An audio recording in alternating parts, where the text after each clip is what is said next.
Hello, everyone. Welcome to this webinar. We will start in a few seconds, maybe like in 30 seconds to let time for everyone to join.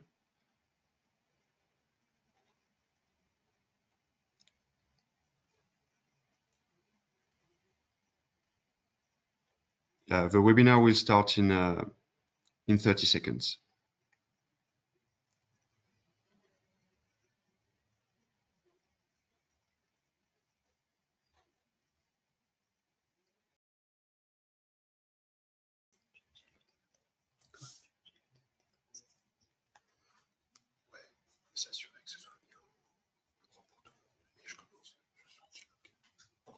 Okay, let's start. Hello, everyone. My name is Edouard Lancrier. I am the co-director of AgroSolutions, an agronomy and environmental consultancy. I am delighted to welcome you to the second to this second CRCF End User Forum webinar, organized as part of the MARVIC project, funded by the European Union, which we're very pleased to be contributing to. So, before diving into today's topic, let me briefly remind you what is this End User Forum and the MARVIC project. The MARVIC project is a European project launched in 2023, running until 2027. It brings together 15 European research centers and aims to support the development of the CRCF through two main approaches: improving soil and biomass models for the MRV of soil organic carbon and carbon removals, and developing methodologies to use these models accordingly to CRCF requirements in carbon farming projects. MARVIC goals is to design open source or public research-based MRV tools for carbon farming, tools that are cost-effective, robust, and easily accessible to European agricultural stakeholders. Among MARVIC's missions is to foster public debate and disseminate information about the CRCF, and that's precisely the purpose of this forum. It includes a series of webinars and interviews whose insights will help inform the ongoing European projects and the CRCF discussions. The first webinar took place on June 17. It was followed by several interviews with agricultural stakeholders. And one recurring question was, can the CRCF match carbon credit MRV and agri-food scope 3 reporting? That's the central theme of today's webinar. We will explore the carbon farming registry, which the European Commission aims to launch in 2028, and we'll discuss its potential role in bridging carbon credit MRV approaches and scope 3 reporting. As you'll see, this topic goes beyond MARVIC's project scope. It's also closely linked to two other European projects, CAFAMOR and OGCR projects, both developing pilot registries, whose coordinators are with us today to share their works. So, to discuss this, we've gathered a great panel of speakers, and I will invite each of them to briefly introduce themselves, their organizations, and their role in carbon credit or scope 3 reporting activities. So we'll start with Valéria Forlin from DG Climat. So Valéria, can you say hi? Yes, hello, Edouard, everyone. Thank you for organizing this webinar. And I'm Valeria. I work in DG Clima in the team responsible for the development of the carbon farming certification framework. Thank you, Valeria. And then the coordinators of CAFAMOR project, Jan-Peter. I don't know if Jan-Peter could join us. Jan-Peter, are you there? Okay, maybe we have an issue with Jan-Peter, but so by the time, Ishani, if you could introduce OGCR project. Okay, hello everyone. I'm Shani Will. I'm the principal investigator for Open Geospatial Carbon Registry. I'm from Open GeoHub Foundation. We are an open source and open access not-for-profit foundation. Thank you, Ishani. And Ishani, sorry, I think we didn't put your picture because you're here with Kellyanne, who's the three expert. Maybe Kellyanne, you can have a word to introduce yourself. Sure, thank you. So Kellyanne Ross, I'm an independent and I'm leading the work package as part of this project for demonstration of business cases focused on maximizing the incentives for landholders. Okay, thank you. And finally, our 4 experts on methodologies, rules, and technical solutions for Scope 3 reporting. So, Matt, can you introduce yourself from JG Protocol?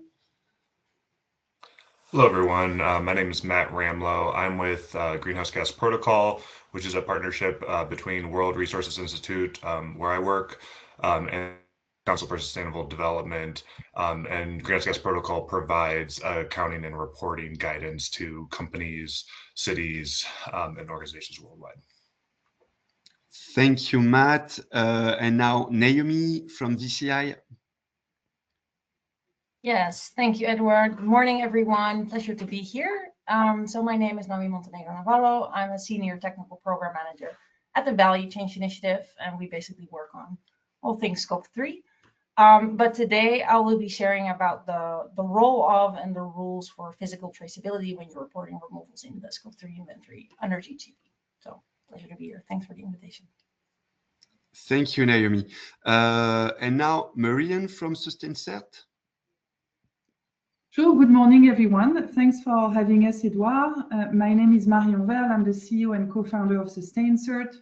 SustainCert is a climate impact verifier. We work in carbon markets and in company value chains with a focus on food and agriculture value chains. We've been pioneering approaches to unlock credible co-claiming in Scope 3 for corporates, and I'll be sharing more about this work and how we think it can be relevant to the EU CRCF and its registry during the webinar today.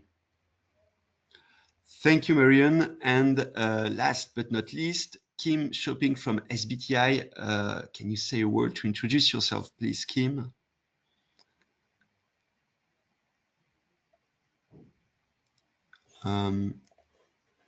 Kim, I think you're muted. We don't hear you.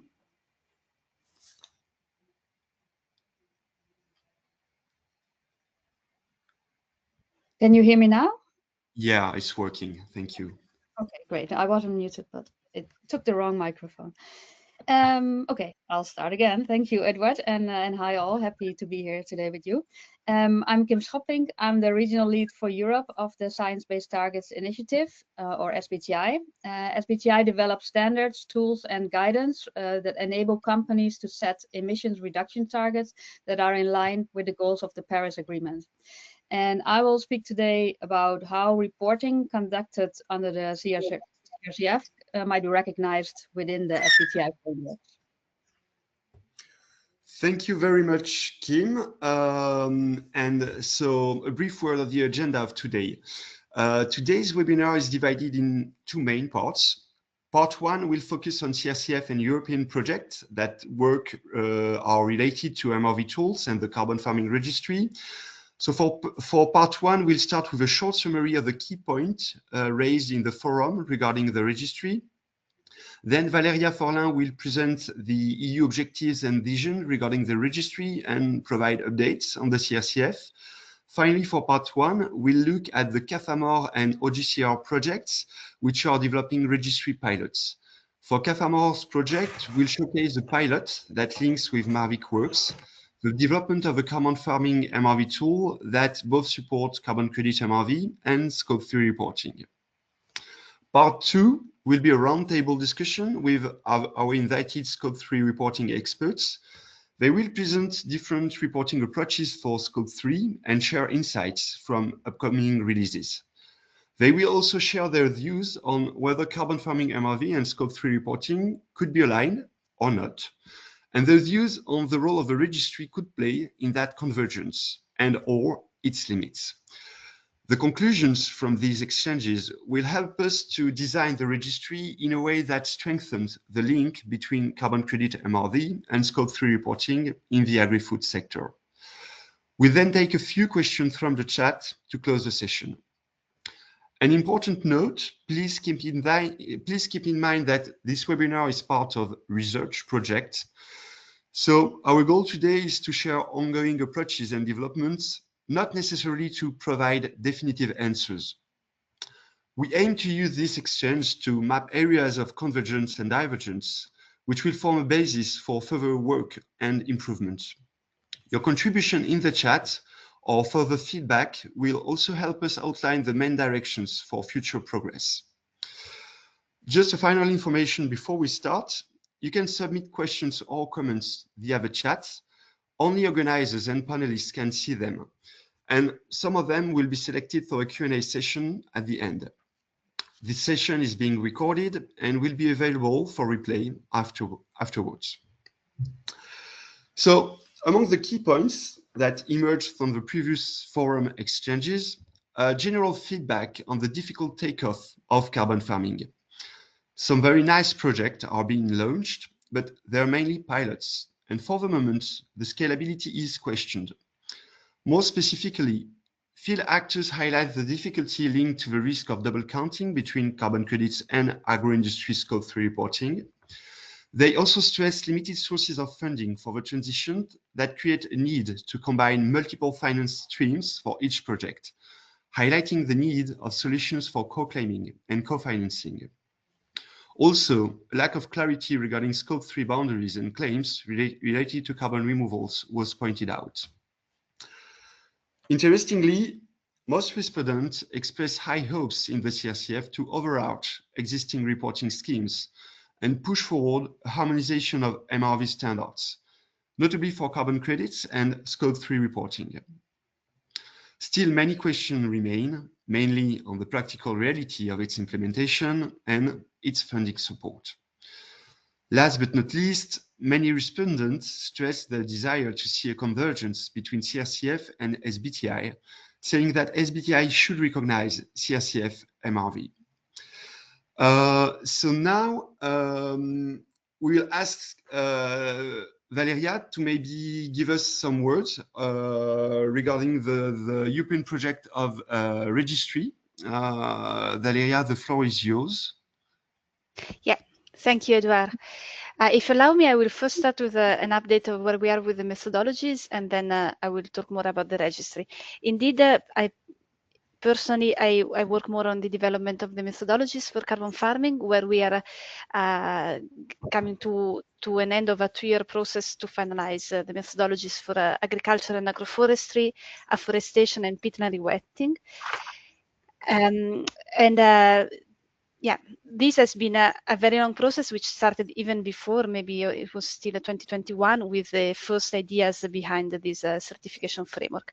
I mentioned that it's been that we've been working on it for a few years already, to underline how, yeah, to point to the fact that when we started designing this framework, it was a period where voluntary carbon markets were growing a lot, and it seemed like the notion of carbon credits was the most important one that we had to learn from. But since then, it became clear that this Scope 3 reporting is also a very large use case for certification of carbon farming practices. And there are some elements that we now have in the CRCF regulation, notably concerning rules for quantification, for additionality, for liability in case of carbon release, that may be more fit for the carbon credit use rather than this reporting use. And this has been mentioned many times in these first years of designing the framework. And I think it's worth maybe also today, but in the next months, to reflect on it, because next year we already have the first review of the certification framework. The reason for this review is that we have to assess whether to include livestock emissions in the scope of the regulation. But as we do this review, we could also take the opportunity to do some very small adjustments to the regulation itself that could clarify which rules apply if you want to generate units that are traded on a registry for a market, and which information is to be certified, still to be recorded on a registry, but only for the purpose of reporting. So we have this opportunity, and it's important to take it if we understand in the next months what is that we need to adjust. So to this end, we actually just launched a call for a new consultant project to organize a series of engagement, a series of events and engagement with stakeholders to discuss this in the first months of 2026. So this is what I wanted to say in terms of the methodologies.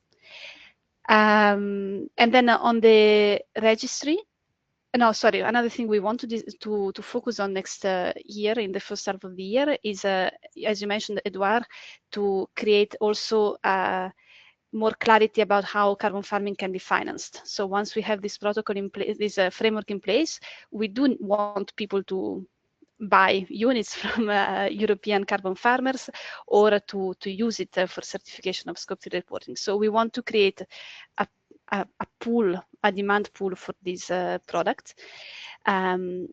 And also in that sense, in the next months, we want to discuss with the stakeholders. In this case, maybe it's less of an MRV topic, it's more a buyer topic. So discussing with the agri-food companies, with the forest-based companies, but also in any type of industry who may be interested in carbon farming credits, and also with governments, of course, which can still be a very important source of finance.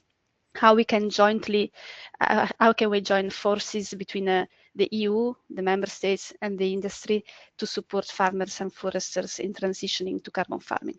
So these alignment Scope 3 credits and creating a strong and predictable demand for carbon farming are the two big themes for the next months. As soon as we get this draft methodology out of the way and we have a bit more time to focus on the next steps. So this is a bit for my job description for the next months and for our team. Keeping into account that besides the CRCF review, which will happen at end of 2026, there will also be, much more importantly, a proposal for the package of climate legislation for the next decade. So we will review the effort sharing regulation, the LULUCF regulation. So we will review the national targets, national climate targets for the decade 2031 to 2040. And in that context, we could indeed set the legal basis for a voluntary purchasing facility or a voluntary way to jointly finance carbon farming. So this is a bit what we will do next year. On the registry, that is a parallel but very important work track that we have. As you said, Edouard, in 2028, we should have a registry where all CRCF units will be recorded and also all information behind the units. Very important to note that we don't want to replace the existing registries that certification schemes already have. We want just to create one platform where all these registries can feed in an interoperable, compatible way. So it's more about finding this harmonized way where all the registries should provide us with information, and we put all this information in the same place, which can really help in terms of avoiding double counting or double claiming. So this was the original main objective behind the registry, avoidance of double claiming. Of course, all this information will make the registry a very important repository of activity data, emission factors that can come very useful in many respects. First of all, for the national inventory compilers, because we hope all this information can be used also by governments to improve the understanding of what action is taken on their territory and therefore improve the national inventories, but also with for companies in their Scope 3 reporting efforts who could benefit from together in the same place. Now, I don't have yet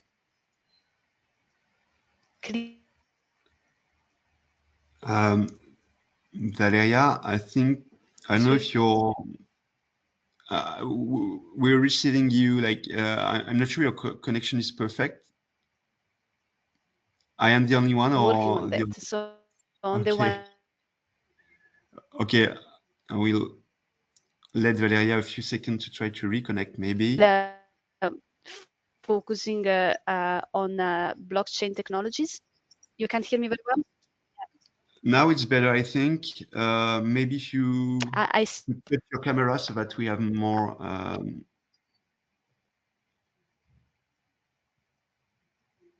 Yeah, I can you hear me now? Yeah. Can you hear me or not? Yeah, we do hear you. Can you hear me?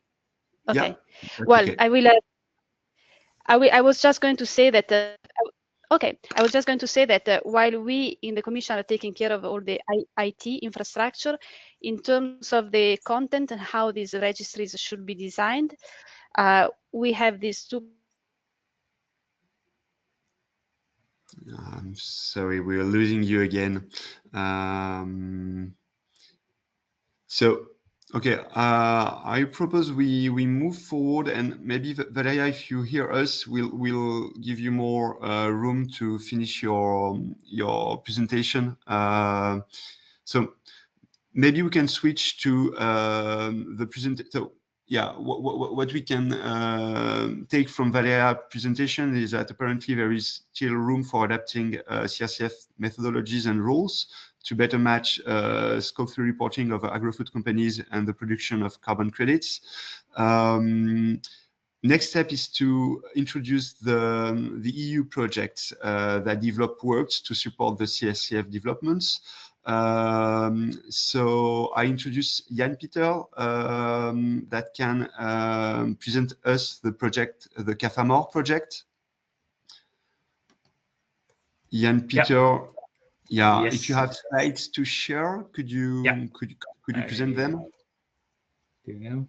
Yeah, so sorry, I was just in the wrong link, so I was in the listen only mode, so I could not present myself before. Okay. But my name is Jan-Peter Lessen.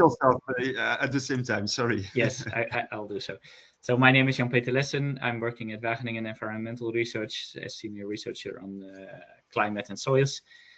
And I'm a coordinator of the new CAFAMOR project, so that's why I'm here. But I'm also involved in the MARVIC project, so it's a double. So I hope you can see well my slides. I will very shortly present the CAFAMOR project, which is one of the two, together with OGCR, projects that was funded under the call on the carbon farming registry and monitoring. So this project is about to develop a parcel-level based approach. So the background is that we see, at least in Europe, still a limited uptake of carbon farming, and partly due to the low carbon prices. The farmers don't find it enough. It's the administrative burden, which is quite high. There's uncertainties in the quantification and the trust in the carbon farming markets. So with the CRCF regulation coming up and more harmonization of the certification methodologies, at least we hope there will be more trust and a better quantification will be coming up. But still, there's the administrative burden part for farmers, where they have multiple data to provide data sources for multiple purposes, as explained already, the Scope 3 reporting, cap payments, and so on. So really, there is a need to streamline this and to make sure that the CRCF is not an additional burden, but can make use of these data and ideally combine calculations and things. On the other end, as also mentioned by Valeria, for the LULUCF inventories, there's a need to go to tier 3 approaches, have better access to data, what's happening in terms of activities. And we see there's opportunities for new data sources, especially from Earth observation, but also new data sources maybe coming up from the soil monitoring law that has recently been approved. So that's the background of why we started this project. So we aim to develop an EU-wide parcel-level based MRV system for carbon farming. And that should comprise the quantification part, the baseline approaches, but also a spatially explicit registry and a marketplace. And with the final aims to increase the attractiveness of carbon farming, to reduce the administrative burden for the managers, the land managers, and allow for multiple uses of the system. So in our project, we specifically focus on agricultural land, so the soil carbon part, but also include agroforestry. It's a 4-year project, and we started just recently, so we are in the starting up phase. And we do this together with this consortium. It's 22 partners covering research institutes, universities, but also private companies and SME companies. And we will have pilots in 7 countries. So I will very shortly, in a simplified way, explain a bit the main idea, how such an approach can look like for a farmer that wants to participate in carbon farming projects. He can select the parcels with which he will contribute his project, and using links to LPIS information, so we can ultimately source the history of what has been done on those parcels. That will be connected to a quantification module. So we aim to develop a multimodal platform that can simulate parcels for the whole of the for the EU parcels based on the data what is there, or in national. In the pilots, we will make use of national, more localized data. So these quantification modules are linked to EO data. So we will make use of different Earth observation data that can fit the model as inputs for biomass estimates, the linkage to farm management data, and soil data. So we are harmonizing existing soil data sets and climate data. So based on the results that have to be certified and end up in the registry. So part of the project will work on solutions for this EU-wide registry of that will be at parcel level. But as Valeria said, that is still the main registry will be on the Commission side, but we will contribute with solutions and ideas to work on this. So we will test parts of these quantification and registry aspects in the pilots. We have 7 countries, and depending on the country, we look at different parts of farming systems and parts of in the pilots where we will test different solutions. So one of them is France, and Edouard will explain a bit more what they will do in their pilot. So that will be next. And just the final slide is, in addition to the quantification, we also have a work package where we will really look at the market side on the economics. So first have analyze the demand, but also the supply. What is the current understanding of the markets? What are solutions that can be improve the carbon farming markets? And that will end up in recommendations. So further information you can find on our website, and feel free to contact us if you have any suggestions. And then I think Edouard will now explain Sure. the French test case. Yeah, thank you, Jan-Peter, because actually us, AgroSolutions, are part of a CAFAMOR project, and with a group of actors, we were developing the French pilot that I will focus on for the moment. This pilot, this pilot aims precisely to match carbon credits MRV with Scope 3 reporting through the use of the carbon farming registry. This pilot combines 2 main elements: a digital tool, first a digital MRV tool for carbon farming, fully compliant with the CRCF. It automates Tier 3 models developed by, notably developed under the MARVIC project by INRAE SBio teams led by Eric Seccia, and a carbon farming registry pilot. Sorry, I'm looking at my slide. Yeah, so for our example of how this pilot will work, let's start with what the CRCF requires for quantifying carbon removals. Our example will be on a cereal and industrial crop farm in mineral soils using Tier 3 models initialized by soil analysis. So farm level perimeters gather several plots, each with its own crop rotation, one being wheat, barley, rapeseed. Carbon removals needs to be assessed at the scale of the plot in the CRCF. So for our example, we will focus on one plot or parcel. And the situation we have here represents the pre-project situation. So when the project starts, the farmer adopts a set of new practices to increase soil carbon removals. This leads to a modified version of the wheat, barley, rapeseed pre-project rotation, shown here by the 3 colors in the crop rotation figure. So, in line with CRCF recommendation, the first step is to establish a baseline based on several years of field history before the project begins. Here we are at time 0, just before the project launch. The baseline gives us the initial trend, whether the plot was storing carbon from atmospheric CO2 or releasing organic carbon to the atmosphere. This is a very theoretical example. The field has been slowly turning from a carbon sink to a carbon source, became a carbon source about 1 year before the project starts, and at project start is a net carbon emitter into the atmosphere. Then we draw the project line, a simulation of soil carbon evolution after adopting the new practices, and the difference between the project line and the baseline gives the estimated carbon stored over the project period. At this stage, it's only ex ante simulation based on hypothetical data for 5 years of practices and weather conditions. At the end of the project, the MRV tool is used again to calculate both baseline and project line ex post, using real audited data on farming practices, biomass, production, and weather.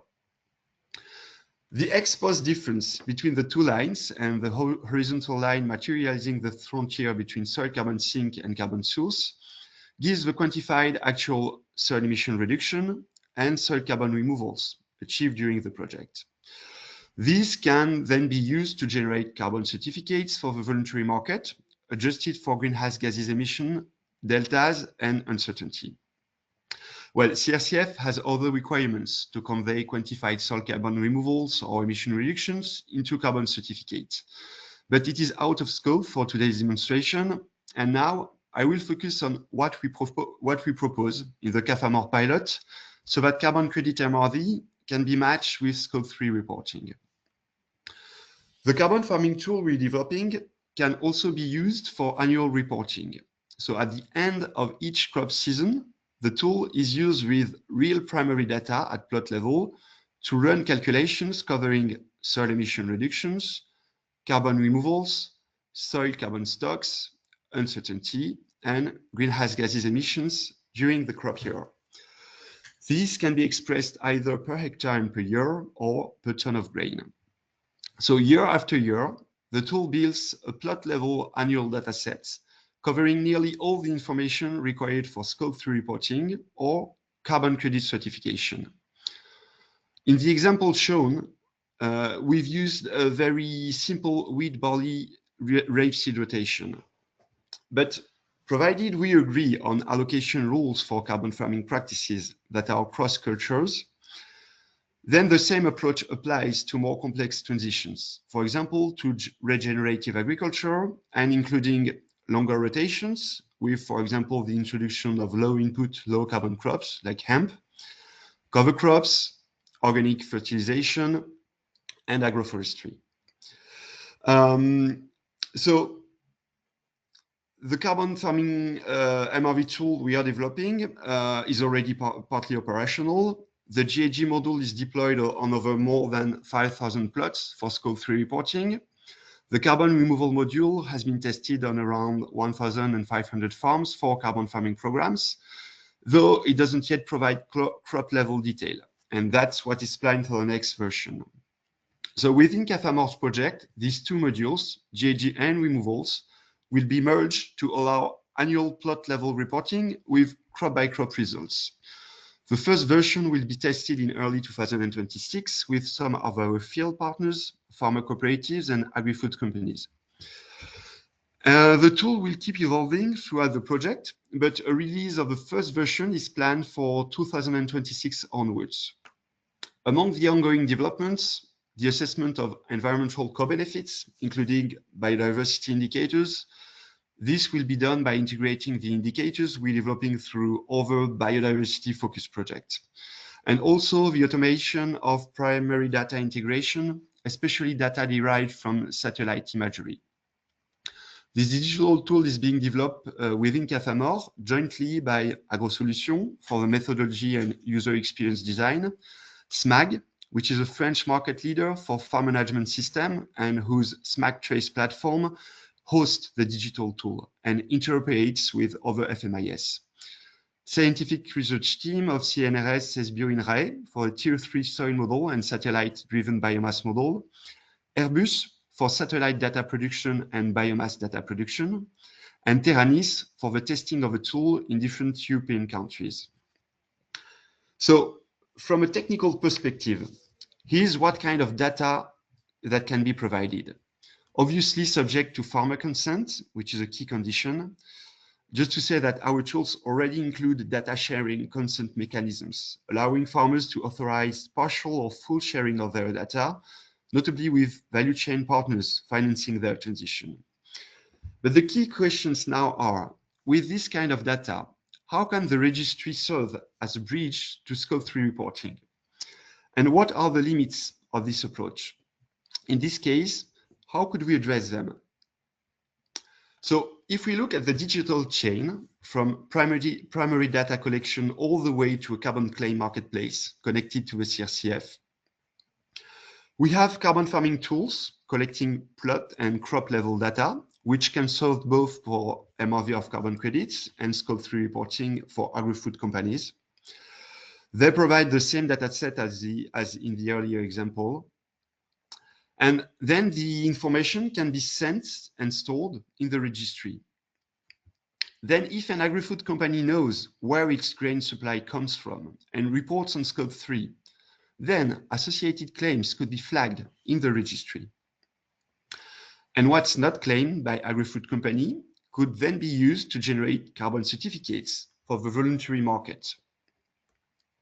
The advantage of this approach is twofold. It prevents double counting between Scope 3 reporting and voluntary carbon certificates, and it improves transparency and robustness by keeping all data traceable for any carbon claim. One topic we haven't yet addressed is how the registry could support co-claiming approaches. That's something we need to explore further, and perhaps our panelists will have ideas to share on this matter.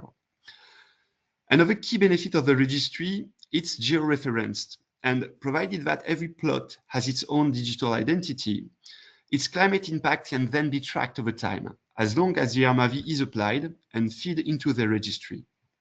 But normally, once a farm and its parcels are enrolled into a CRCF carbon farming project, it is for a long time. This means that the registry could also serve as a support infrastructure for permanent monitoring. If MRV is handled by a CRCF project or by the farmer himself or by its cooperative, and permanence can be tracked through the registry, then agri-food companies and grain traders wouldn't need to manage MRV or permanence check themselves. These would be covered by the CRCF project enrolling the farms, maybe farmers themselves, through the CRCF services. Agri-food companies and grain traders could then simply access the verified data in the registry.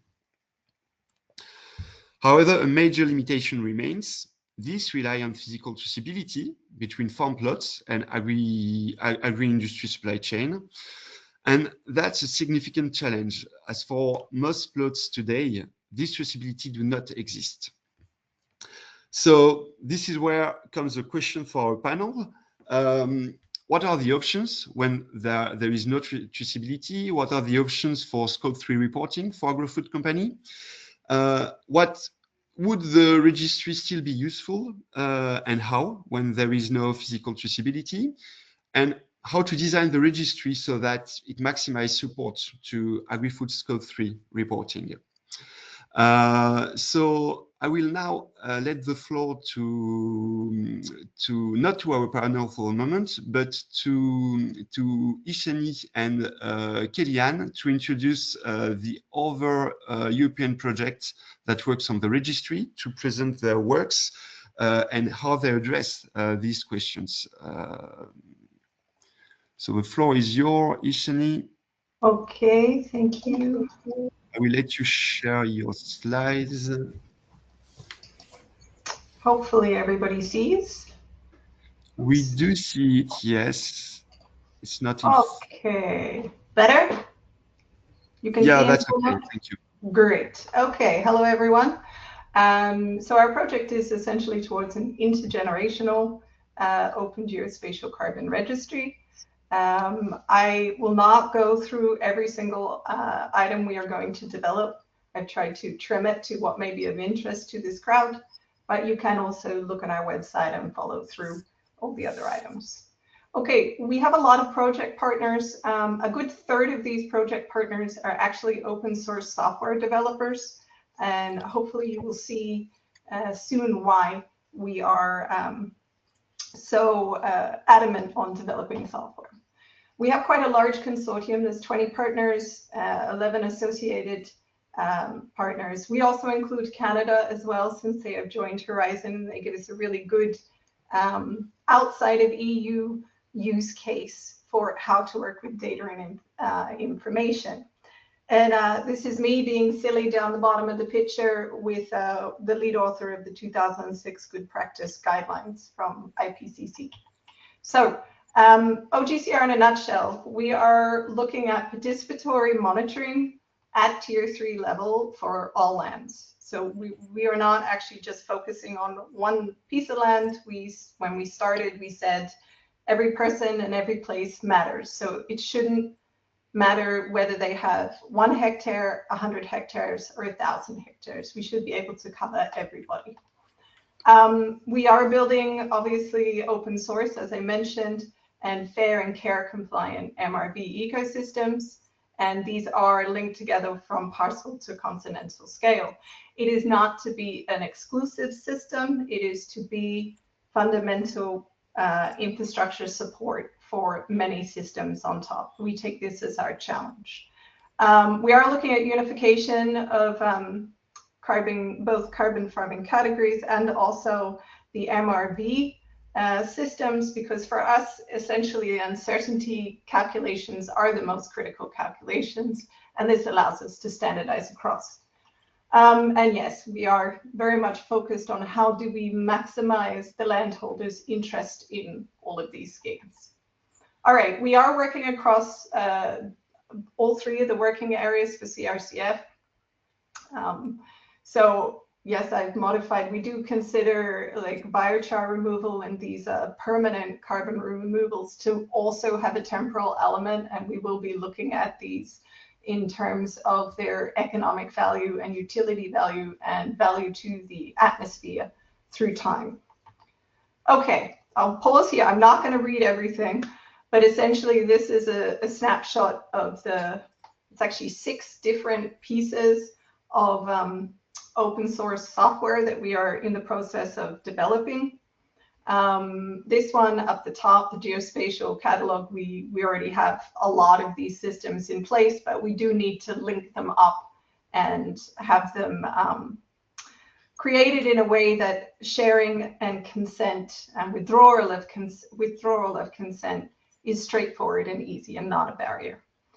Okay, and the other items, these are mostly actually to work on getting all these different types of systems talking to each other. So we need the APIs to work amongst everything.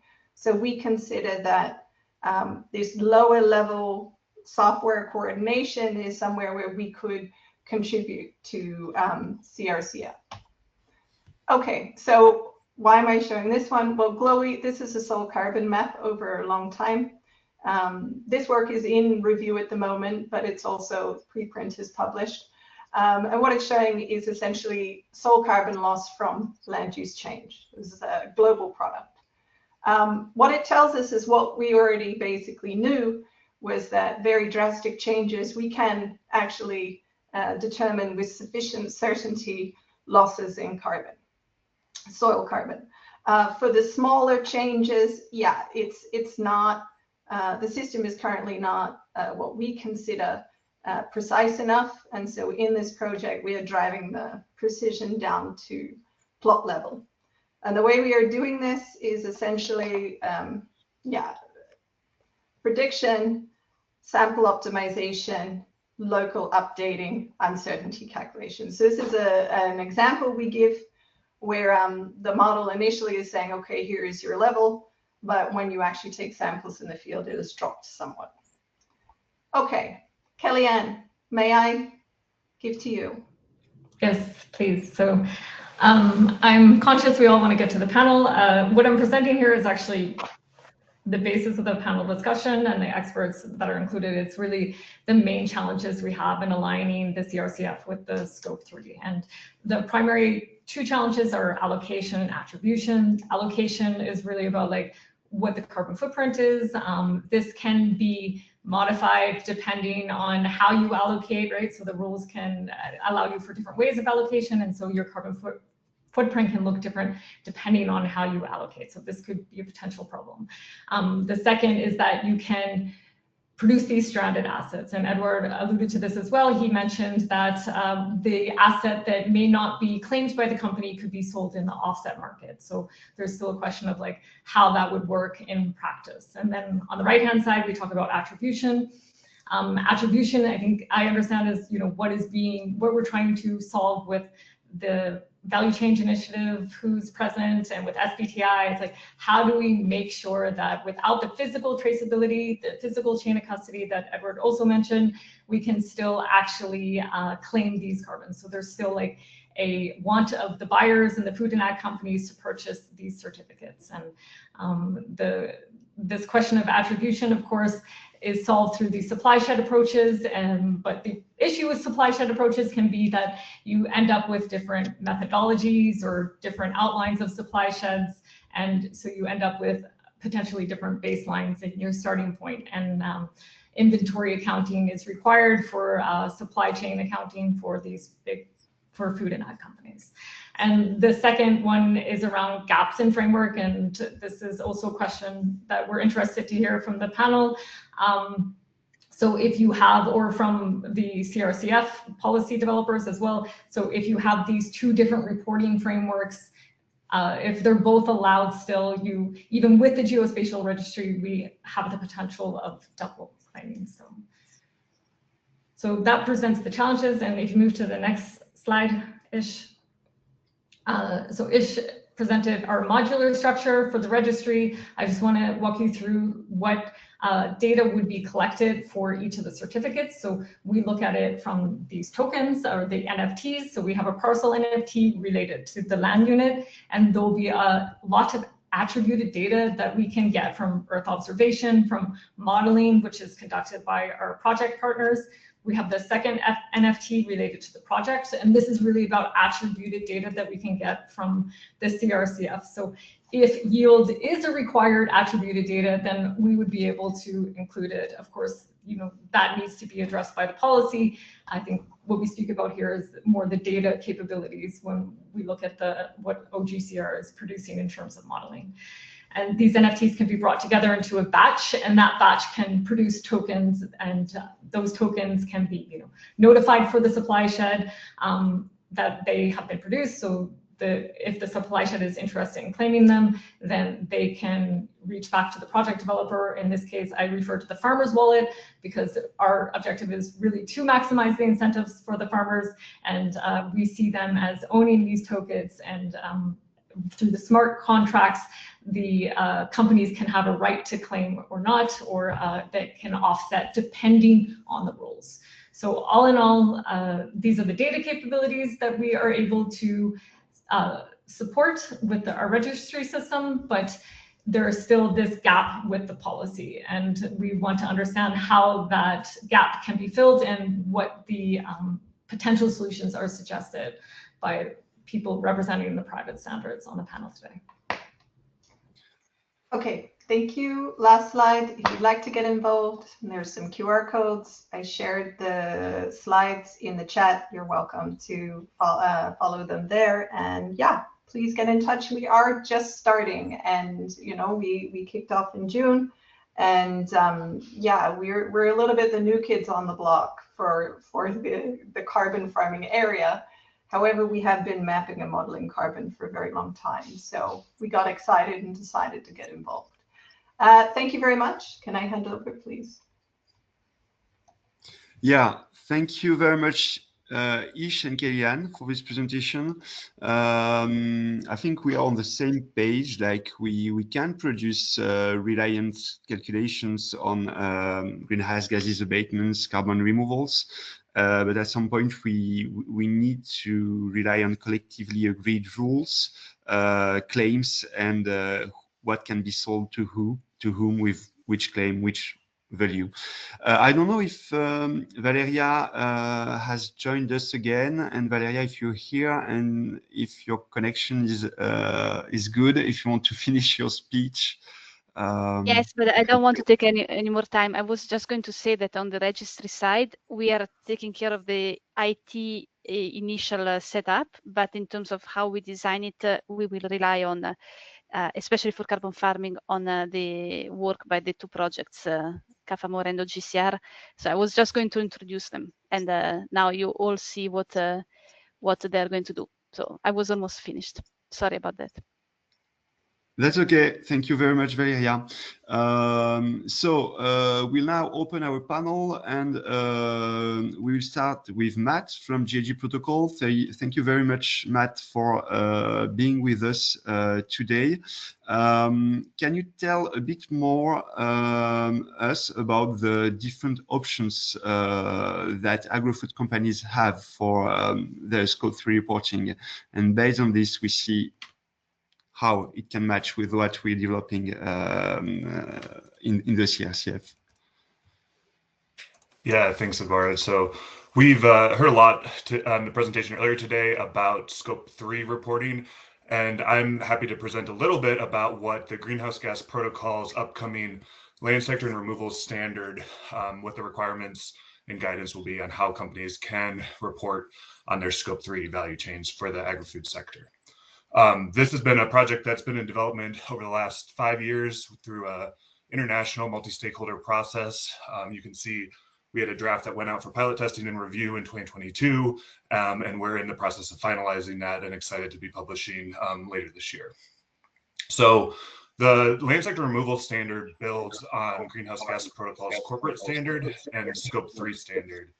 And you can see here, this is sort of the basic equation that companies will use in order to quantify their Scope 3 impacts, where companies look at their value chain activities. So for many consumer goods companies, this would be the agricultural commodities that they purchase, and they multiply it by life cycle greenhouse gas emission factors that contain various types of emission sources. One of the areas that we seek to clarify within the land sector removal standard is how companies can do that for land sector impacts. So looking at things like land use change, land management, emissions based on the carbon stock changes that occur on the land, and other non-CO2 emissions from fertilizers and ruminant livestock. We also have guidance for how companies could account for removals within a Scope 3 framework, where there's additional considerations and requirements that are needed to account for removals. But through this process, companies are able to use information from various scales. So we have guidance on how companies can think about the relevant Scope 3 spatial boundary when estimating their life cycle greenhouse gas impacts from agriculture production. We know many companies can vary in the level of traceability that they have, from global, where they may have no traceability and they have to rely on databases that can provide emission factors, which is where a lot of companies are currently at, either using global emission factors or national emission factors based on the jurisdictions that they're sourcing from. But where companies have additional traceability and they can track the goods that they purchase through the value chain to first point of collection, they could use other approaches such as our sourcing region approach, or if they have traceability all the way back to a farm, what we call our land management unit of origin. And even if they have traceability to land management, they could get down to a parcel level of field level boundaries. We have different requirements for exactly how companies would conceptualize those different spatial boundaries. So you can see at the global, jurisdictional, and sourcing region level, companies need to look at the average practices across all attributable productive lands. So if we take, for example, a company that sources wheat, they would need to look based on their traceability to these different scope 3 spatial boundaries and identify all of the lands that are producing wheat. And that could include wheat that's within crop rotation. And we have guidance on how companies can think about crop rotations within their scope 3. If they have traceability to an individual farm level boundary, they also would have the ability to include what we call proximate and adjacent non-productive lands, which could be the edge of field effects that might not be directly within the field, but contribute to the farming system. To dive in a little bit deeper on how we think about these scope 3 spatial boundaries where companies do have more traceability, you can see here are our definitions that we have. So for the land management level traceability, this requires them to have that farm level traceability, and Naomi will share a little bit more about some of our interim traceability requirements and the work that the Value Chain Initiative has done to provide additional guidance on that. But it would allow companies to account using farm-specific emission factors, or if they meet the removal requirements, removal factors.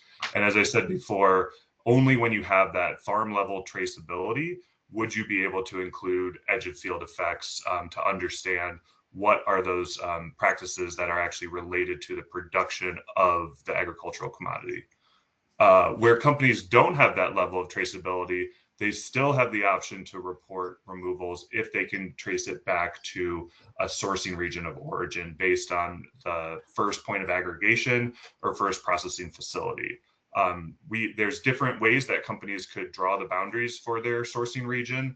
This could be based on a sourcing radius from that first point of aggregation, or it could be based on subnational jurisdictions such as county level information that sources that as to that first point of aggregation. The one thing to note with the sourcing region approach is this is an average across the attributable productive lands. So this would not be a farm specific emission factor. And if two different companies are sourcing from the same sourcing region, they would both, and have defined their boundaries the same way, they would be reporting the same emission factor based on the average practices within that sourcing region. But this would require companies to have information on all farms that produce the commodity. So it requires not just farm specific information, but information across all farms, whether they're participating or not in a program. I'm going to do a deep dive into some of our traceability requirements that are most related to this question. We have other ones around avoiding double counting and permanence that I won't get into, but to kind of zero in on our traceability requirements. Where companies are seeking to account for emissions, they can account at all of those different scales based on the level of traceability they have. If companies seek to report CO2 removals, it requires companies to be able to understand where that carbon is stored and to be able to track that over time. So that's why we have additional requirements to these different levels of traceability, where they either could have physical traceability to a land management unit, and then they could report the removals associated with that, or to a sourcing region where they would report the average removals across all attributable managed lands within the sourcing region. We also have a pathway if companies have physical traceability to a sourcing region and what we call traceability of impact to a land management unit. So that might not be that physical traceability all the way back to the farm level, but they would be able to report this information within their broader report. It just couldn't be included directly within their scope 3 until they had that physical traceability, is where we landed in our interim traceability requirement. But Greenhouse Gas Protocol has additional work streams that will be further exploring this question of traceability from a broader cross-sectoral perspective in the coming years. Finally, when we think about data quality for removals, there's a number of requirements and recommendations that we landed on through our process.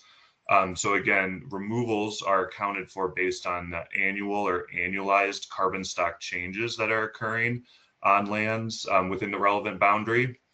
And companies are required to use empirical data specific to where the carbon is stored.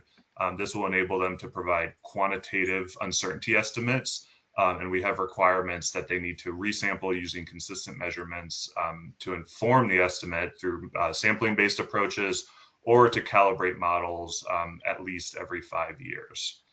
We also have a number of recommendations for companies when they're quantifying removals to use representative secondary data to support their calculations. So data that's representative of the sourcing region or jurisdiction that they're sourcing in, to apply sampling approaches that can ensure statistically significant estimates of CO2 removals, and where there is uncertainty, to select conservative estimates within that range and document all sources.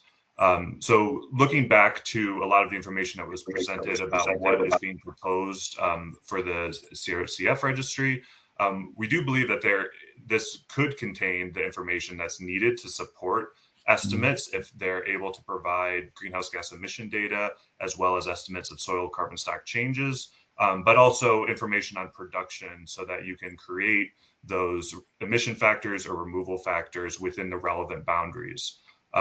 But with that, maybe I can hand it over to some of the other panelists to explore some of these concepts, such as traceability and how companies would need to demonstrate that. Sure. Okay, thank you very much, Matt. And thank you for the link with next speaker, Naomi, and the topic of traceability. Can you please, Naomi, tell us a bit more on what is required in terms of traceability for agri-food companies who want to do Scope 3 reporting? Yes. Can you see my screen? I've just started sharing. Sure, yeah, it works well. Okay, fantastic. All right. Thank you, Edward, and thank you, Matt, as well. So indeed, happy to share a little bit more about the role of and the rules for physical traceability, specifically when you are reporting removals in the Scope 3 inventory. And the insights that I'll be sharing today come from a collaboration that the Value Change Initiative has done with ISEAL, from a paper that we launched last month called Physical Traceability in Greenhouse Gas Accounting. You can find the QR code on the slide as well. So this really builds on the interim traceability requirements that Matt has already presented and touched upon in the previous presentation. So very quickly, for those of you that don't know the VCI, so VCI is a peer-to-peer learning platform bringing together more than 120 organizations across sectors. But we do have a really strong focus on food and agriculture. And with our members, we basically focus on the question of how to Scope 3, and then we really focus on practical solutions and guidance related to the accounting and reporting of value chain interventions. Oops, that's one too far. Yes. So let's start with the basics, and Matt already touched upon this in his talk as well. So why would physical traceability be asked in the greenhouse gas inventory in the first place? And that's indeed because, like Matt said as well, that it ensures that what is reported in Scope 3 greenhouse gas inventory actually happened in the value chain of the company that is reporting and not somewhere else. So when you're claiming your removals in your Scope 3 inventory, you need a mechanism to prove that these were achieved in your value chain. So as such, physical traceability is the mechanism that can help you protect integrity in reporting by ensuring credibility, accuracy, and ensuring that only one actor per value chain tier can claim a specific impact. So it reduces the risk of double counting. So when we talk about what is required when physical traceability is asked, we can start with the fact that physical traceability is required when reporting land-based emissions or removals at the sourcing region level or more granular. So those spatial boundaries that Matt was referring to in his presentation. So that also means that physical traceability is not required when you're reporting emissions at less granular spatial boundaries, such as that country or global level, jurisdictional, like Matt said. But it's important to understand that when we're talking about removals, physical traceability is always required because you can only report removals at the sourcing region level or more granular. So this is something that indeed, as also was discussed in one of the previous presentations, a challenge to many companies. And to establish physical traceability, you are required to use chain of custody models. And currently 4 models are accepted. These are identity preservation, segregation, controlled blending, and different types of mass balance. Actually, it's a little bit more, but mass balance as a bucket is accepted as well. And there are multiple ways in which these models differ from each other, but there is one key difference that I wanted to highlight today, and that's the difference in the strength of the physical link that these models can create. So identity preservation, segregation, and controlled blending, so those are the dark blue models, they maintain a physical relationship between the input and the output, which means that, like, at the end of the chain, you are certain how much certified material, or in this case, how much product that carries a removal value, is contained in the product you are reporting. But mass balance, on the other hand, it maintains physical connectivity. So that basically means that at the end of the chain, the reporting company knows that there's a likelihood that the product that they are reporting contains a certified material or the removal value, but it's not 100% certain. And book and claim systems, they separate the environmental attribute from the physical product entirely. So then there's no physical relation at all. And under LSRS, you can use models that establish either that physical relationship or physical connectivity. So the dark blue models are always accepted. Mass balance is accepted under certain conditions, for example, relating to the maximum geographical scales and maximum time frames. So that basically means that there is a minimum level of physical connectivity that needs to be maintained in order to report in the inventory. And models without a physical link, so the book and claim models, or models in which the connectivity is too weak, for example, a mass balance system that is managed at global level, those are not accepted, because then that likelihood would become so small that you can still not really say anything.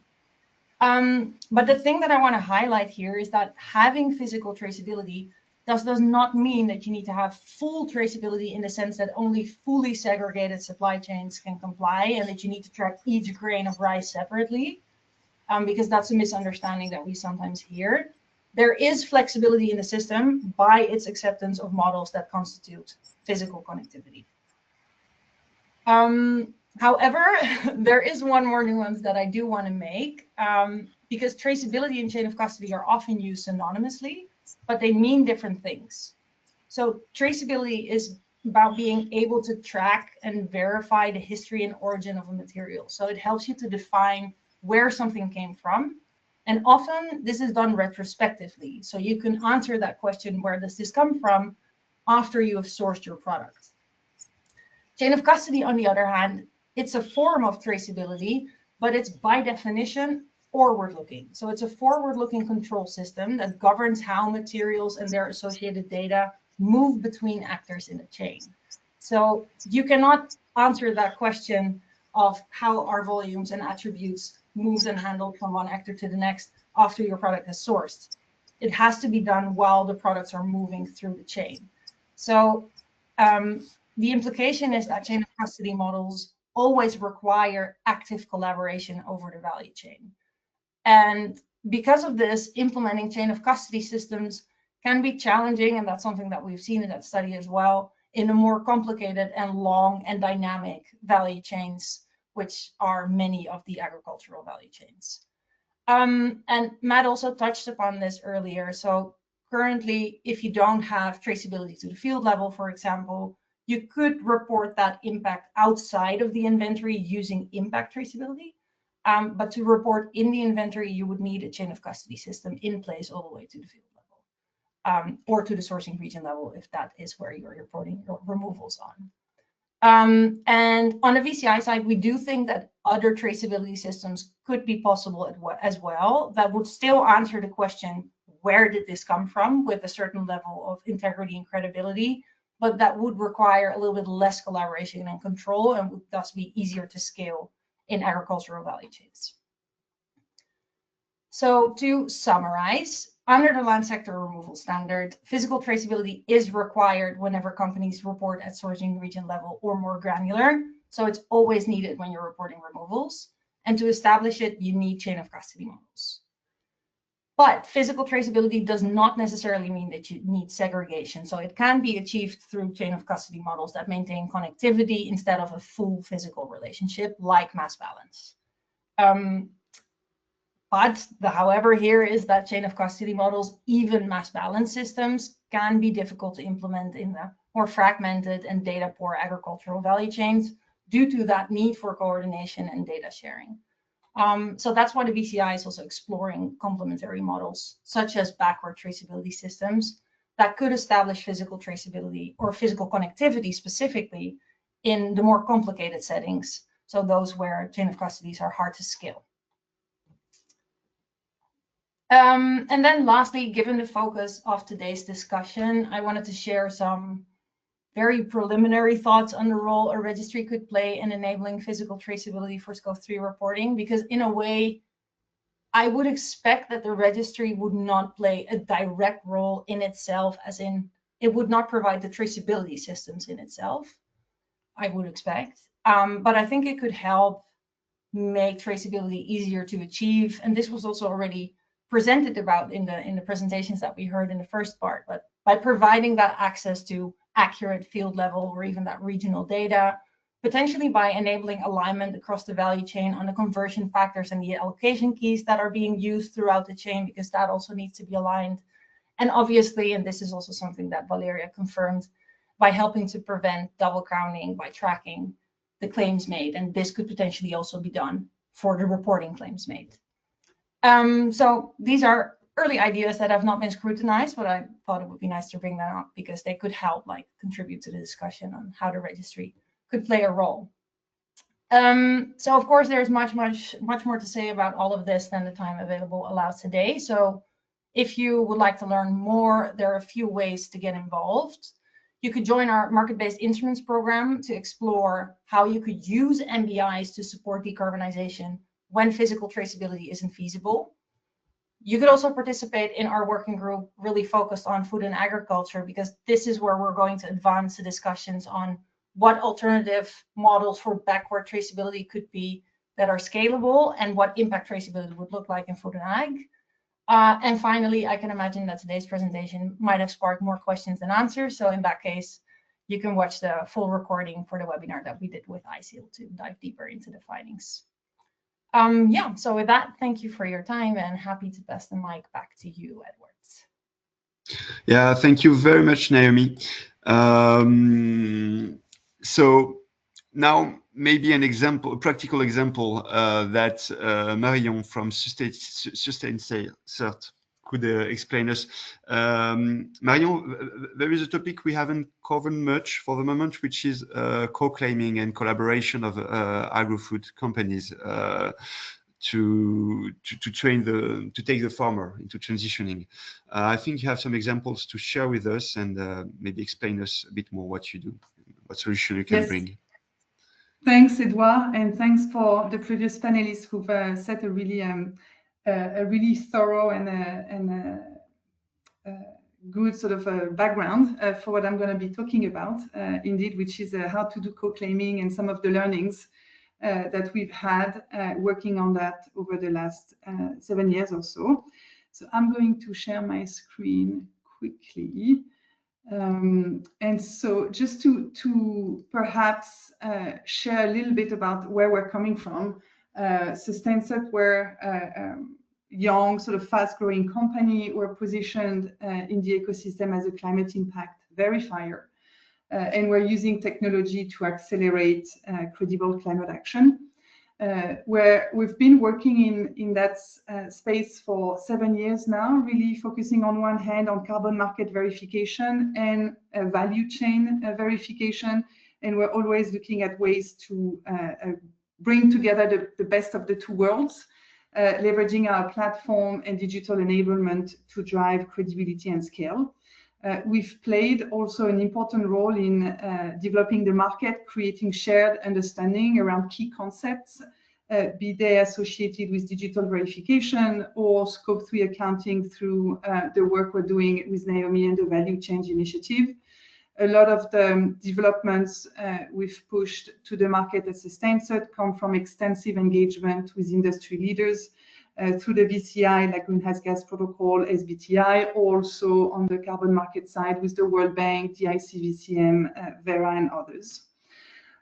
So specifically on the topic of today, maybe just to set the scene of how we're looking at this and what is our starting point. As a impact-focused company, we want to help bridge the financing gap in value chain decarbonization. We've published a new report earlier this year that looks at some of the drivers for this gap and where we see some promising solutions.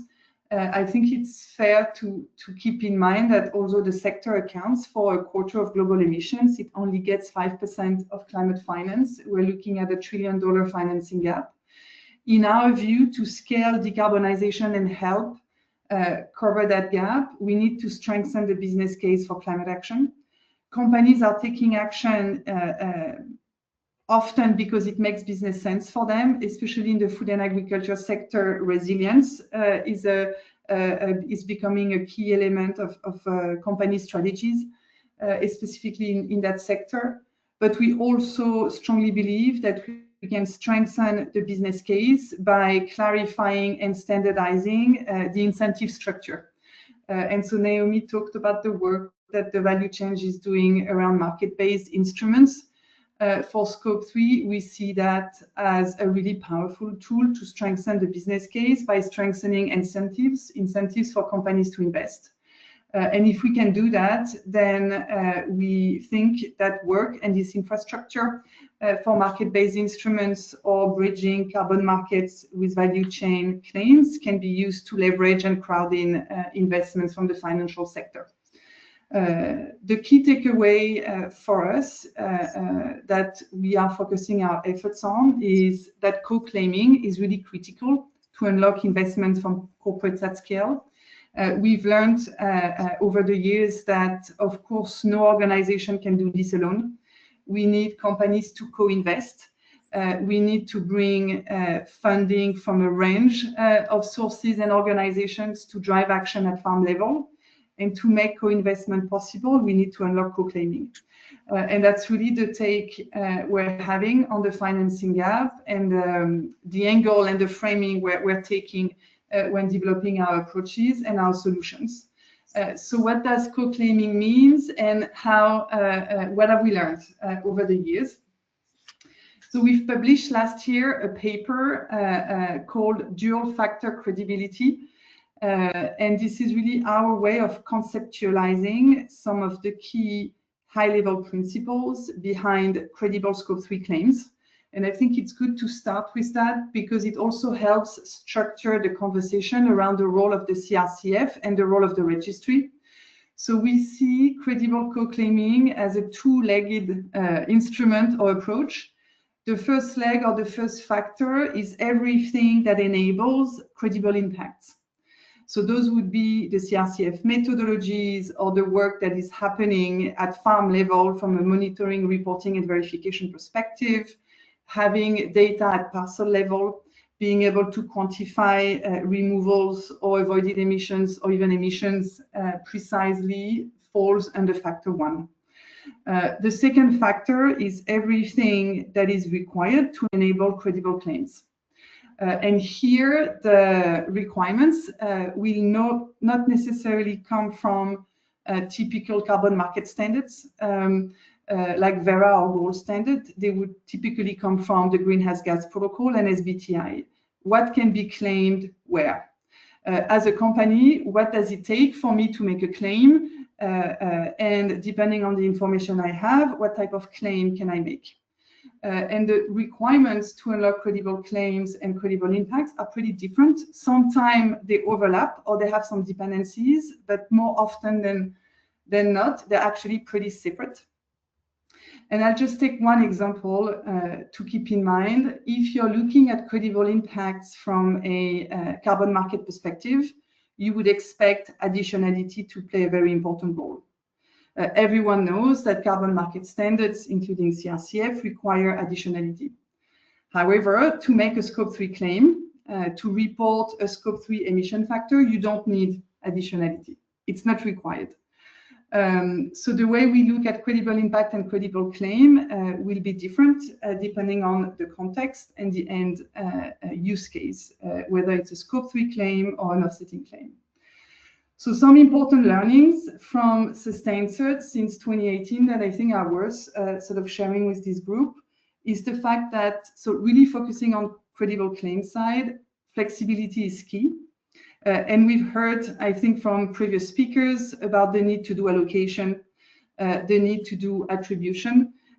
We are fully in agreement that allocation and attribution are critical to unlock credible claims. Our view is that the market is currently not ready for a standardized, fully harmonized way of doing allocation and attribution.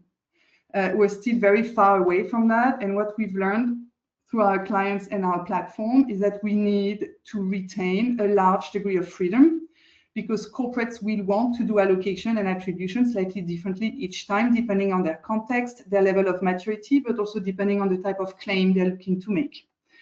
The second key learning for us, we've been trying proof of sourcing with a number of our clients on a number of occasions, which is basically a set of requirements that unlock the ability for the client to claim a scope 3 impact in their inventory based on their ability to demonstrate their right to report following greenhouse gas protocol latest requirements. So we've gone through that process on a number of occasions, and it's highly complex, very costly, super time consuming. So it's going to work in some cases, but I don't think we're at a stage where we can expect this to become the default approach. There's a need to offer sort of lighter, leaner ways for corporates to claims without having to go through that detailed proof of sourcing requirements. And finally, the consequence of those two learnings, the fact that flexibility is key, and that some of the expectations, like chain of custody, we heard from Naomi, is also really time-consuming and resource-intensive, mean that to enable credible claims at scale in a sector like the food and agriculture sector requires continuous investment, continuous effort, and a continuous improvement approach. We don't have a final recipe that we can roll out. We're going to have to learn and adapt as we go and retain maximum flexibility for a while. So having said that, really focusing on some of the solutions we've seen work in the market and where we think there could be really interesting opportunities for the CRCF sort of to focus on and leverage. A key insight for us is that to enable credible scope 3 claims, digital infrastructure is a must. This cannot be done on Excel or PDFs. It has to be supported by an end-to-end digital infrastructure. So we've designed a Sustainable platform to do just that. You can see some screenshots where we basically help companies associate impacts with commodities or decide to change their sort of impact management approach depending on their requirements and needs, and unlock co-claiming and co-investment further down the value chain through our platform. And what this means in practice is that those digital solutions really need to help users, so corporates in most of the cases, credibly manage allocation in a way that is flexible. So being able to change the allocation key depending on the circumstances, so the years or the programs, to also manage attribution between players in the chain, the attestation, so demonstrating that you have the right to make this claim, and finally the reporting. I think there was a question in the chat. We totally confirm, I can confirm that from a corporate perspective, it's absolutely critical to enable co-claiming for removals as well as for emissions. And so the work that I think is really important is to connect what's happening on farm or what's happening in the sourcing region with the emission factors that corporates are using in scope 3 reporting. And so this is something we've also designed in our platform, and we call it enabling inventory integration. So taking impacts that are happening at farm level and integrating those in emission factor in a way that's compliant with greenhouse gas protocol through the substitution approach developed by SustainCert. Is really critical to unlock investments, scale collective action, and share cost. Because at the end of the day, what we want to see happen is updated emission factor flow through the chain and trigger some form of commercial incentives or commercial weight between partners to drive action back at the farm. And if all done well, with strong integrations, high level of transparency, we can drive credible claims and trust from all players across the board. So just to wrap up, some considerations specifically focused on the CRCF registry. So as I said, the Scope 3 claims management landscape is not yet mature, which means it remains highly complex and constantly evolving. Companies can choose from a different number of claims management approaches depending on their goals, whether they want to achieve Scope 3 inventory reporting, whether they want to approach for narrative claim or use other type of claims. And so that will lead to different choices and accounting decisions from a claim management perspective, as discussed earlier.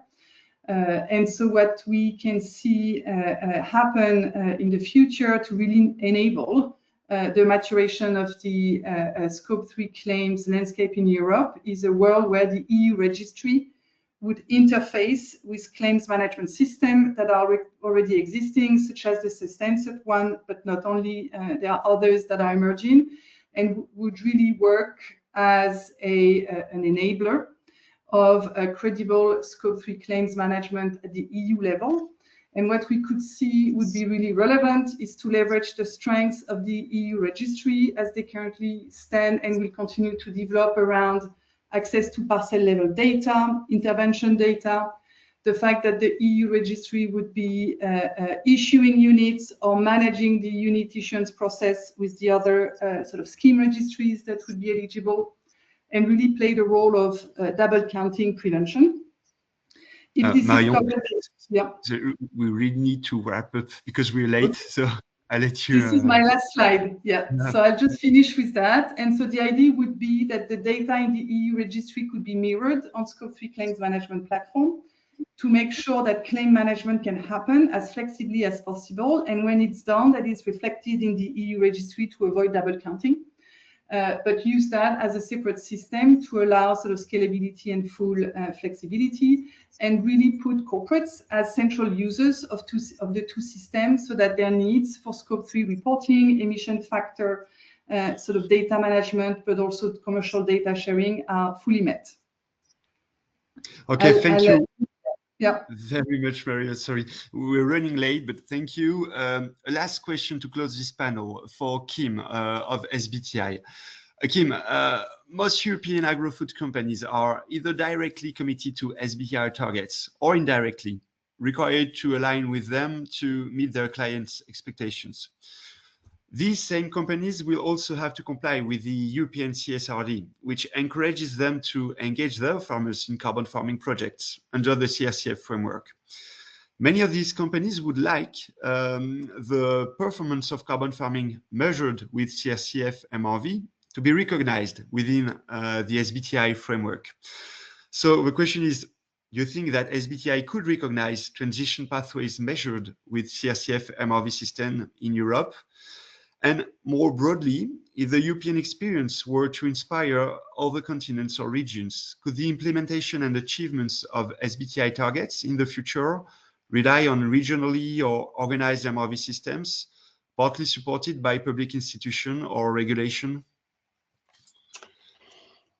Yeah, thanks, Edward, for that question. Can you hear me this time? Yeah, we hear you well. Great. Well, firstly, I want to say that I can build directly on what Matt and Naomi have just covered, because as most of you know, all SBTI targets are based on greenhouse gas protocol standards. So companies must use the greenhouse gas protocol to develop the inventories they use to model and report their science-based targets. So in many ways, this question about whether reporting under the CRCF could be recognized within the SBTI frameworks also really ties back to the data requirements of the greenhouse gas protocol. In short, the CRCF and SBTI share the same ultimate goal, driving emissions reduction through credible, transparent, and traceable greenhouse gas accounting. And we think that the CRCF has the potential to play an important role in helping companies to implement and achieve their science-based targets. And important to know is that we think the CRCF can strengthen data quality So at SBTi, we require companies to use the best available data, and the CRCF has the potential to provide spatially explicit, verifiable data on soil, carbon, land management, and sequestration.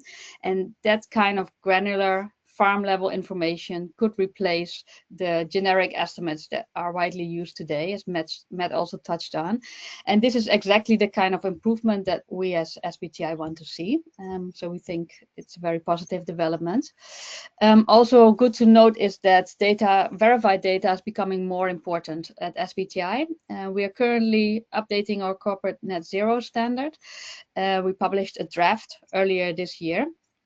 And in this draft, we're putting a stronger emphasis on verified data. We propose that larger companies in particular will be required to provide third-party data verification of their emissions data.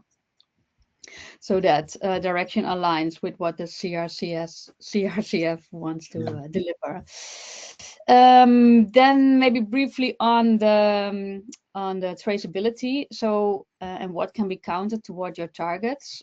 So our standards currently require that you can only count emissions reductions towards your target that can be physically traced, and we call those in-value chain reductions.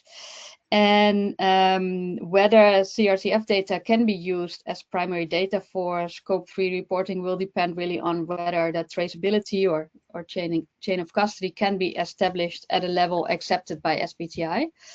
Good to note is that in the new corporate net zero standard, we are revising our Scope 3 framework, and we are considering expanding the chain of custody models that can be used, and we aim to align those with the requirements, of course, of the Greenhouse Gas Protocol.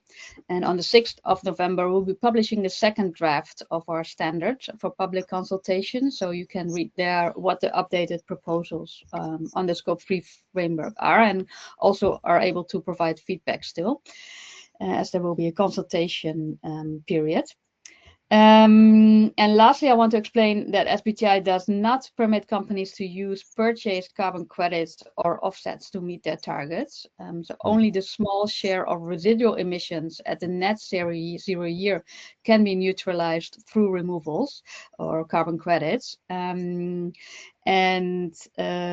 That means that while buying CRCF credits themselves wouldn't replace deep in-value chain emissions reductions, CRCF certified data and in-value chain removals can absolutely help companies demonstrate progress towards their targets in a credible and verifiable way.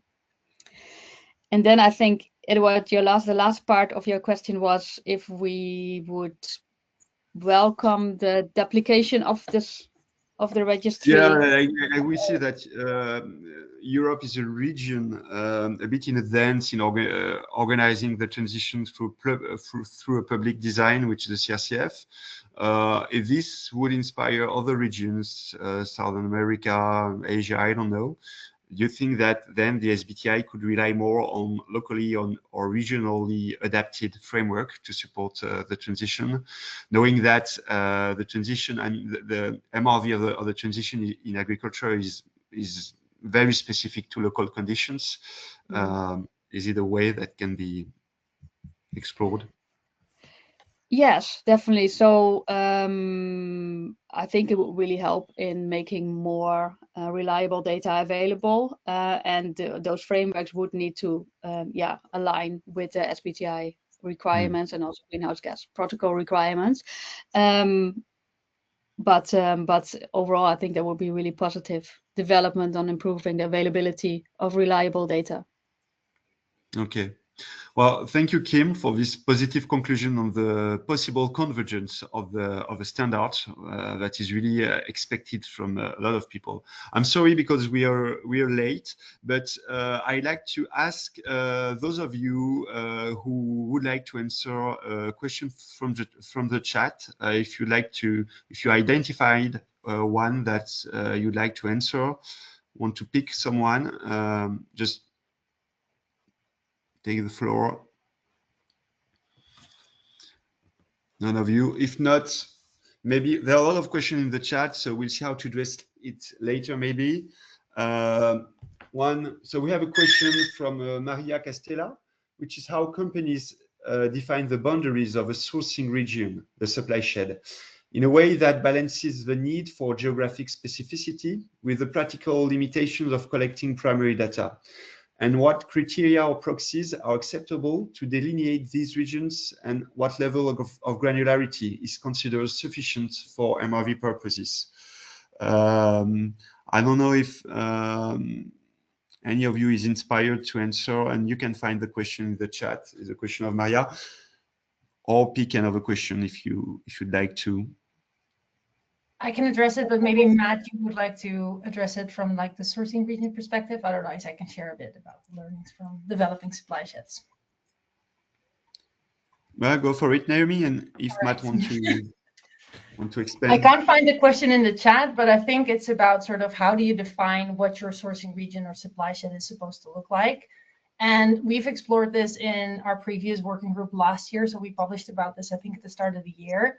And there we tried to sort of define archetypes for different commodity groups, because it would depend per commodity how big your sourcing region or supply shed is going to be. So there is no, the problem with this is that there's no silver bullet solution, and a sourcing region always looks like A, B, or C. So within every value chain and then within every commodity, you would probably need to make the decision for yourselves depending on how long your commodity stays fresh. For some commodities, the travel times can be much longer. For others, it's much shorter. So it depends on sort of the geographical space between that first point of collection and where the feedstock is being produced. So we get this question very often, but unfortunately, it's not like one concrete answer that you can give. One other remark that I do want to make is that there's a lot of confusion between what is a supply shed and what is a sourcing region and when is it the same and when not.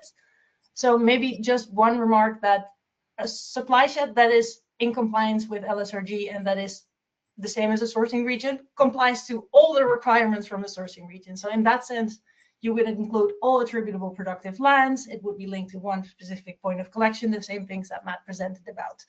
The concept of a supply shed that is being used very often as well is the supply shed as a market-based instrument. Then you won't have the physical traceability. Then you might have a broader geographical boundary than what would be accepted in the LSRG.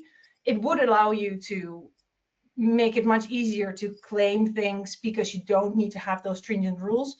But the consequence is that the claiming cannot happen within the scope 3 inventory. So you would need to report it as an MBI outside of the scope 3. Okay. So I just wanted to make that remark. Thanks.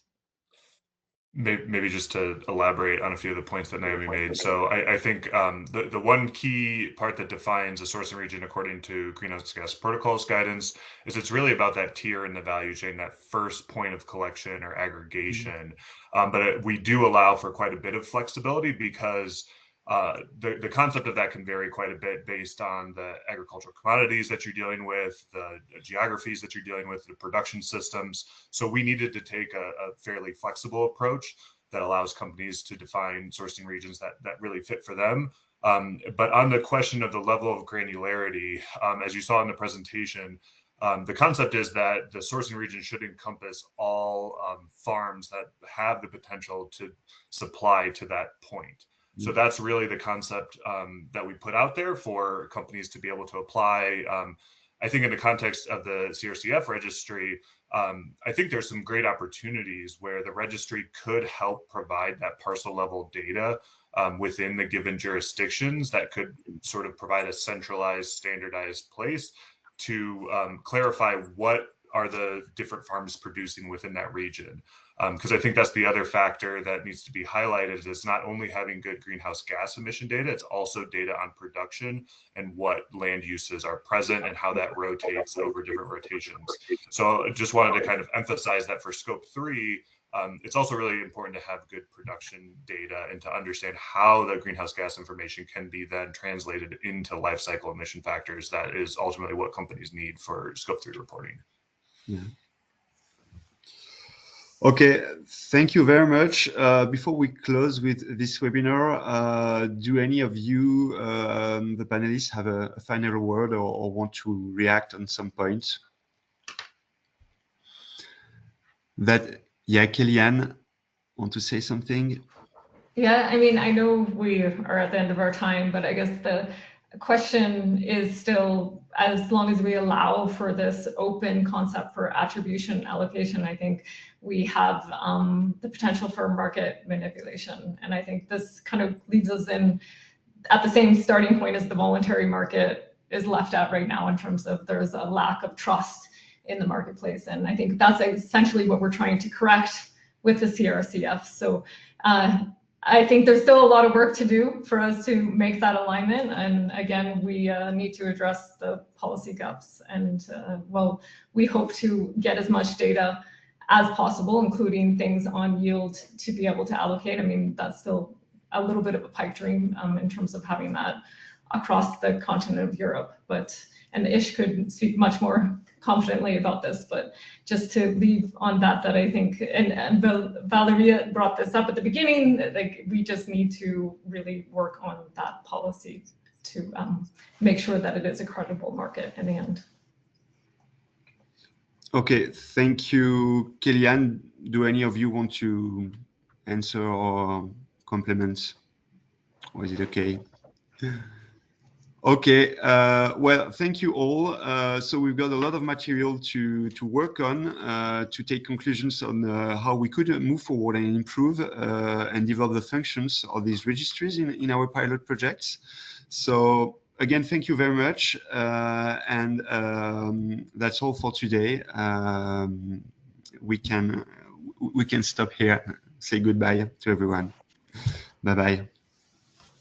Bye, everyone. Thank you. Thank you. Bye. for- Thank you. Thank you.